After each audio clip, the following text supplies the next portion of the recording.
I used to kind of keep track of the list of things I used to do. That's not a good thing to do. It's too depressing.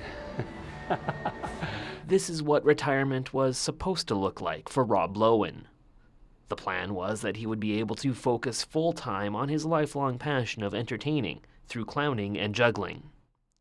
That changed 2 decades ago, when his doctor told the previously healthy and active man he has multiple sclerosis. I remember so vividly sitting in the doctor's office when he said the tentative diagnosis, and I just broke into a sweat. Like, you feel like if life is going to be over. Not only is retirement much different than he planned, it also came much earlier. One of the critical questions that my wife asked me at one point when I was still working is that I would come home and go to bed. And her question was, you know, I admire you for all of the work that you're doing when you're at work, but what's left for me and our children? And that really hit me. Rob has secondary progressive MS, which means his symptoms, weakness, pain, and loss of coordination among others, are likely only going to get worse. But perhaps surprisingly, it's another symptom he'd get rid of if he could. It would be the fatigue.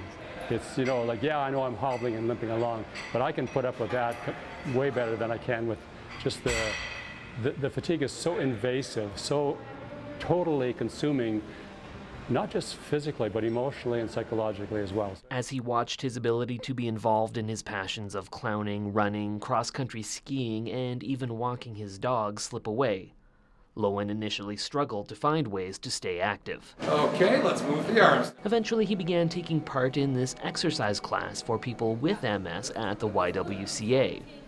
But even that was a struggle in the beginning. Because I didn't want to have anything to do with people who had MS. I didn't want to be around people who were in a wheelchair because that's likely where I'm going.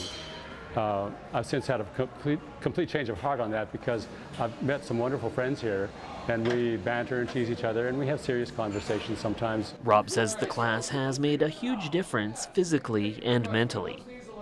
It has helped him to realize that there are ways to make adjustments to his life and still do the things he loves. So I have 2 grandchildren who are just now 1 and 3 years old, and I've never carried them around. And you know, I've had my crying moments about that because I don't want to fall with them in my arms. I'm not prepared to take that chance. But they love having a ride with Grandpa in the scooter. And while there are still tough times dealing with the symptoms of MS, Rob says he is now in a place where he feels incredibly fortunate. I've been very privileged to have the kind of relationships that I have with my children and my wife, so there's still lots of good things happening. For Go Saskatoon, I'm Simon Hyatt.